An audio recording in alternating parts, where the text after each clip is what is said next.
കൊള്ളാം, നല്ല പടം. കൊള്ളാം, നല്ല പടം, നല്ല അടിപൊളി പടം. കൊള്ളാം, അടിപൊളി. രാഷ്ട്രീയമായിട്ടൊന്നും തോന്നിയില്ല.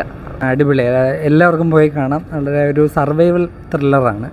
ഫസ്റ്റ് ഹാഫ് നമുക്കൊരു വലിയ പോലെ തോന്നുമെങ്കിൽ സെക്കൻഡ് ഹാഫ് വളരെ നമ്മൾ എൻഗേജ്ഡ് ആയിട്ടിരിക്കും. നല്ല സിനിമയാണ്. എടുത്തു പറയാൻ അതിൻ്റെ BGM നല്ല ഇതാണ്. ക്യാമറ എല്ലാം നമ്മൾ അവിടെ ചെന്ന് ഈ ഗുണ കേവ്സിലും കൊടൈക്കനാലിലൊക്കെ നമ്മൾ എത്തിപ്പെട്ടതുപോലോ നമ്മൾ അവിടെ ഇരിക്കുന്ന നമ്മൾ നേരിട്ട് ഫീൽ ചെയ്യുന്ന പോലൊരു അനുഭവം. നന്നായിട്ട് ചെയ്തിട്ടുണ്ട്, നന്നായിട്ട് ചെയ്തിട്ടുണ്ട്. മലയാളത്തിൽ അങ്ങനെ അധികം സർവൈവൽ ത്രില്ലറൊന്നും ഇറങ്ങിയിട്ടില്ലല്ലോ. ഹേലൻ അതിപ്പോൾ അല്ലാതെ പിന്നെ വേറൊന്നും ഇല്ല. അങ്ങനെ നോക്കുമ്പോൾ നല്ല സിനിമയാണ്. ഇനിയും എല്ലാവരും മലയാളത്തിലെ ഒരുപാട് യുവതാരങ്ങളെ ഒരു 10-15 പേര് ഒരുമിച്ച് എല്ലാവർക്കും ഈക്വൽ ഇമ്പോർട്ടൻസ് ആണ്. പിന്നെ ഒരല്പം മുൻപന്തിയിൽ നിൽക്കുന്ന സൗബിനായിരിക്കും.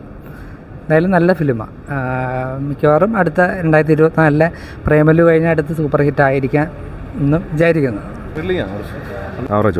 രക്ഷയില്ല ചേട്ടാ, സൂപ്പർ പടം. സെക്കൻഡ് ഹാഫ് അടിപൊളിയായിട്ട് പറഞ്ഞാൽ നല്ല ഗ്രിപ്പിംഗ് ആണ് പടം.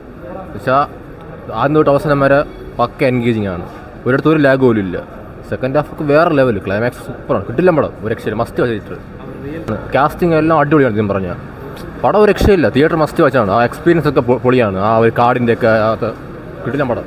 പടം ബ്രോ കാണാനുള്ള പടമാണ്. കേവിൽ വീഴുന്ന സീനാണ് മെയിനായിട്ട് വരുന്നത്. അതിലുള്ള എക്സ്പീരിയൻസ് ആണ്. അത്ര സൗണ്ട് ത്രില്ലിംഗ് ഒക്കെ അടിപൊളി. ഇവിടെ തന്നെ എക്സ്പീരിയൻസ് ചെയ്യണം. നല്ല എക്സ്പീരിയൻസ് ആയിരുന്നു, കൊള്ളായിരുന്നു. അനുഭവ മൂവിയാണ്. ഒരാളെ കുറച്ചൊരു അനുഭവം, അവർ ട്രിപ്പ് അനുഭവത്തിനായി പോയി സൂചിപ്പിക്കുന്നത് സിനിമ. നല്ലൊരു സർവൈവൽ ത്രില്ലറാണ്. എല്ലാം നല്ല ഒന്നുക്കൊന്നും വെച്ചു. കിടിലം പടം, കിടിക്ക് കളഞ്ഞു. ഗംഭീരമാണ്, നല്ല മേക്കിംഗ്. നമുക്ക് രണ്ടാമതൊന്നും ഒരു പക്ഷേ ഈ തിയേറ്ററിൽ പോയിട്ട് കാണാൻ പറ്റില്ല. കാരണം ഇമോഷണലി ഭയങ്കരമായിട്ട് ലോക്ക് ചെയ്യുന്ന പടം. ഭയങ്കര ഗംഭീര മേക്കിംഗ്. എല്ലാവരും നന്നായിട്ട് ചെയ്തു. അടിപൊളി മൂവി.